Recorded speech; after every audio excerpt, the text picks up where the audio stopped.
금년 들어 처음 상영되는 회수의 두 번째 영화 물질이라는 영화를 보셨는데요. 물질이 그냥 물질이 아니고 물질이에요, 그죠? 그 해녀들이 바다에 가서 그 바다 전복, 해삼 이런 걸 따는 그 작업을 하는 걸 물질한다고 그러잖아요. 물질이라고 하는 그런 영화입니다. 24년도에 출품한 작품이고 26분짜리 다큐멘터리입니다. 청년 작품이에요.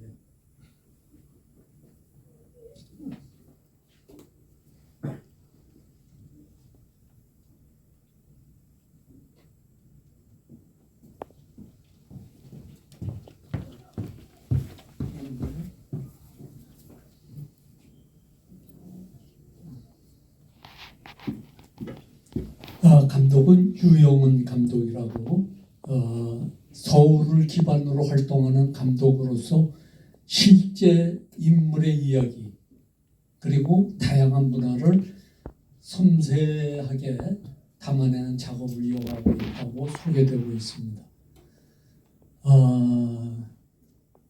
태생은 한국에서 태어났는데 교육을 아마 뉴질랜드에서 자란 모양이에요. 그래서 뉴질랜드 현지에서 사람과 자연이 서로 소통하는 그런 장면에 굉장히 관심이 있어가지고 카메라를 들고 다니면서 그거를 집중적으로 취재를 했다고 합니다. 그러면서 그녀의 세계관을 형성하는데 큰 미천이 됐다. 이렇게 소개가 되고 있습니다. 오늘 이 데뷔작은 연출로서 데뷔작입니다. 유영은 감독의.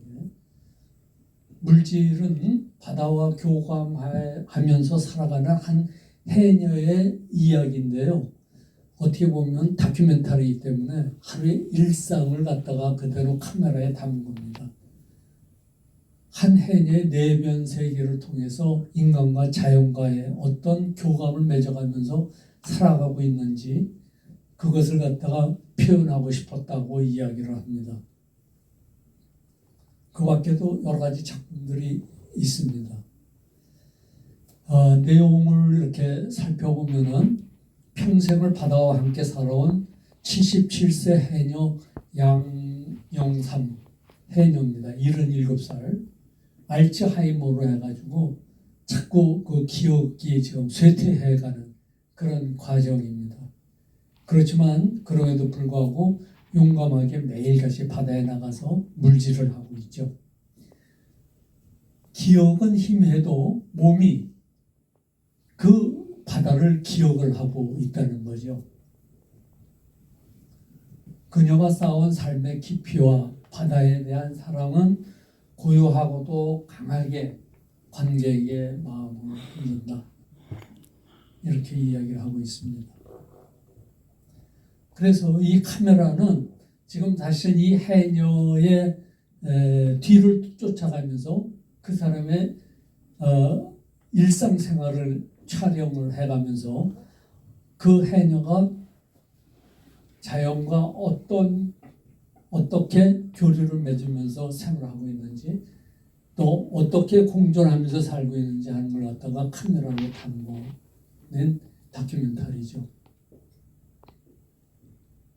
그래서 여러분들도 아시겠지만 사실은 물속에서 촬영을 한다고 하는 것은 고도의 기술이 필요하고 그다음에 숙련된 그런 그 장비들도 있어야 되고 그런 거죠.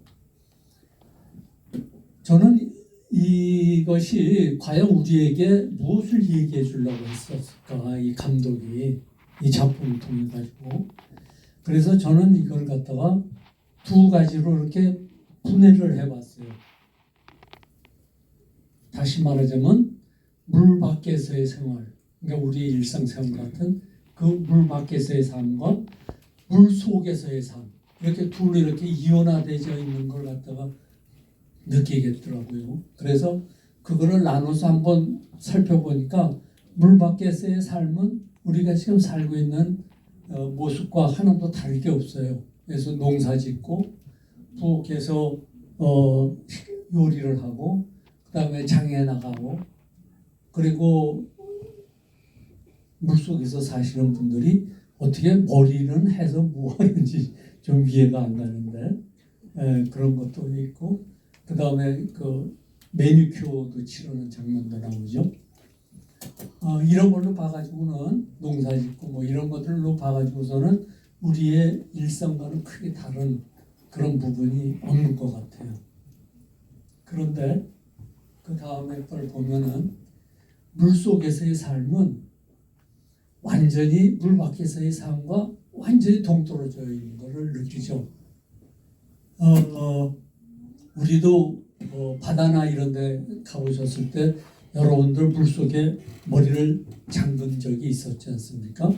그랬을 때 머리를 물속에다 딱 담그면은 이 세상의 모든 소리가 한꺼번에 다 사그러져 버리죠. 그래서 태고 쪽에 고요한 그런 소리가 들립니다. 이상한 소리가. 그러고서 눈을 떠보면은 이 세상에 있었던 그것과는 전혀 다른 새로운 세상이 보인단 말이죠. 그러니까 이 해녀는 물 밖에서의 삶과 물 속에서의 삶이 이렇게 전혀 다른 차원의 두 가지의 그 생활을 하고 있었다는 거죠. 여기에서 과연 감독은 우리에게 무엇을 얘기하고 싶었을까요?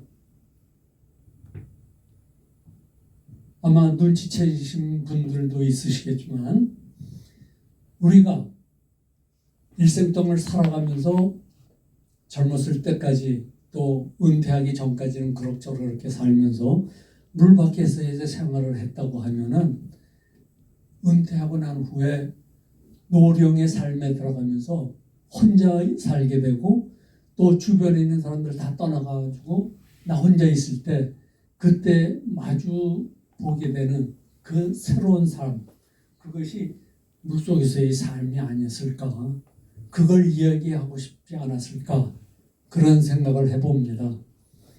그래서 물속에서의 삶 속에는 정말 귀를 통해서 완전히 소음으로부터 차단이 되고 시각으로서는 물 밖에서의 그것이 전혀 보이지 않고 물 속에 있는 새로운 세상이 이렇게 펼쳐지는 걸 보면서 자기 자신이 달라졌다고 생각을 하는 거죠. 다른 세상에 와 있다고 생각하는 겁니다. 어떻게 보면은 우리가 늙어가지고 치매 걸린 노인의 삶이 아마 그런 것이 아니었을까, 이런 상태라고 보면 되지 않았을까, 이런 생각을 해봅니다. 그래서 저는 이거를 조금 한번 생각해 볼 필요가 있을 것 같아요. 이쪽의 해녀의 삶은 영화에서 나오는 그것을 물속에서의 수용하는 삶을 갖다가 보여주고 있습니다.